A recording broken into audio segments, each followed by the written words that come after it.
Fifth grade, even if you did not know what a paleontologist was, if you had no idea, there are some parts of this word that you absolutely know that will help you with your understanding of that word. Chris, tell me about it. What can you break off a paleontologist? Logi. Logi, meaning what? Study of. The study of. Let's give Mr. Mays 2 claps, 1 stump on 2. 1, 2. Next, what other word part can we break off of paleontologist that'll help us with our understanding of that word, Sharon? IST. IST or IST, as in paleontologist, biologist. Tell me about it. What does it mean? One who practices. Good. So you guys should know paleontologist is one who practices the study of blank. And we'll figure that out later. Wait. Next, second bullet, nice and loud. Miss Broughton. ELA 5.11b.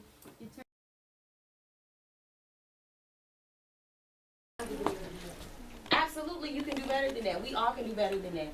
Fifth grade, our goal of mastery on each teak is what? 80%. So we have a lot to go. That's why we're wrapping it around. We're doing it again. We have some growth to do. All right. Yes. So that means everybody needs to be paying attention. Right back in the swag. Right back in the swag. Second word, foundations. Foundations. Foundations. Foundation. All right, fifth grade, 4 minutes. 4 minutes on the timer. Get it done.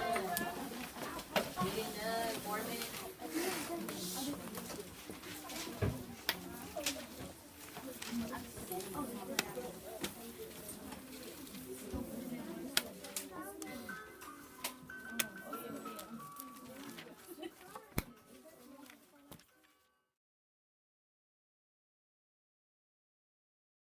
I want you guys to silently look at the pictures, preview your text. You are not reading anything. You're doing it silently. You don't need a partner to help you preview your text. I want you guys to pay attention to some of the things that you see.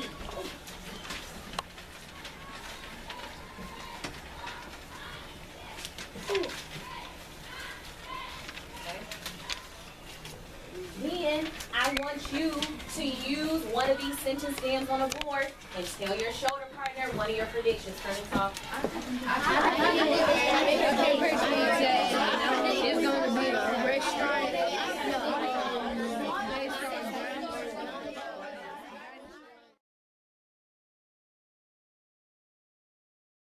Tell the Martin Luther King's birthday. Okay, Martin Luther King Jr.'s birthday. Okay, we not only have that day off to celebrate his birthday, but also to celebrate his legacy, his accomplishments. Let's talk about that, you guys. What were some of his accomplishments? What did he do?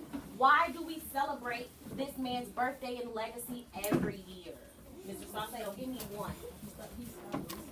Okay, he helped to stop racism. Yes, Mr. McGee. He helped for black people to get rights. Okay, he helped black people to get rights. Add to that, Ms. Pleasant.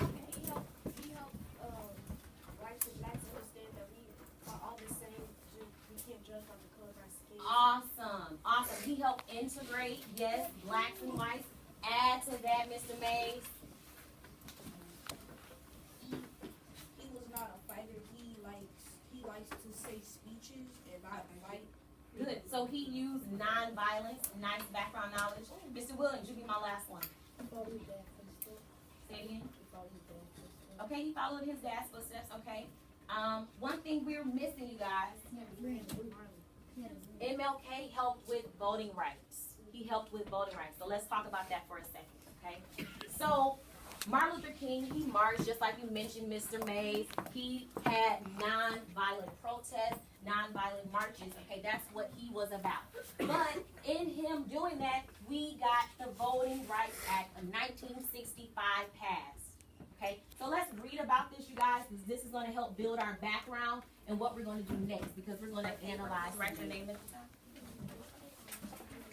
Oh, I watched it yesterday too. Okay. So Miss Bob said yesterday she saw the movie Selma, and I went to see it too with some friends. Miss Bob, would you like to share how it was? What you learned?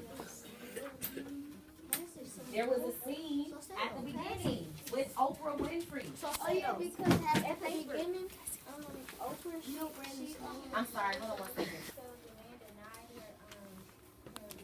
Good. So it showed that in Selma, the same movie that I saw about Martin Luther King and his fight to get us voting rights. Okay, it showed the fear, the intimidation that they use to prevent blacks from voting. Okay, so let's look at this, you guys. In front of you, you should have a paper that says data analysis for voting statistics. Ms. Mitchell, read the directions, please. use the data and the table to answer the questions. Okay, use the data in the table to answer the questions. So you guys, just looking at this, what is this? What is this, grade? A chart, okay. What does the directions call it? I'll tell you They call it a table. Please underline table. Underline table. That's telling you exactly what it is. The type of graphic it is. That's important. Okay. So now let's look at the title of our graphic. What is the title, Ms. Wiley?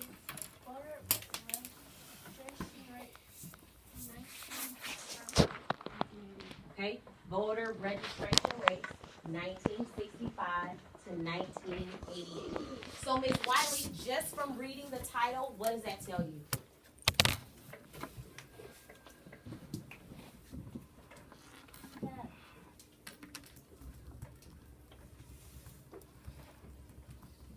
Let's turn your brain on, Ms. Wiley. What does that tell you? Voter registration rates, 1965 versus 1988. I didn't read a lot to you. What does it tell you? People vote, like, they're trying to see how many voted in 1965 and 1988. Thank you. So they're comparing the voting rates of 1965 versus 1988. You guys, I want you to turn and talk to your table mate or your shoulder partner and tell them what information, what other information did you gather just by looking at this chart. Turn and talk. What information can you gather from that? Turn and talk. What's there?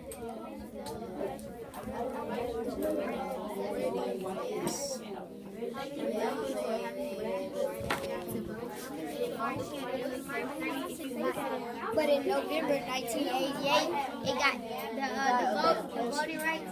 It got a little closer, and the gap got a little smaller. Yeah, and in 1988, the voting rate was higher. All right, if you can hear my voice, clap once.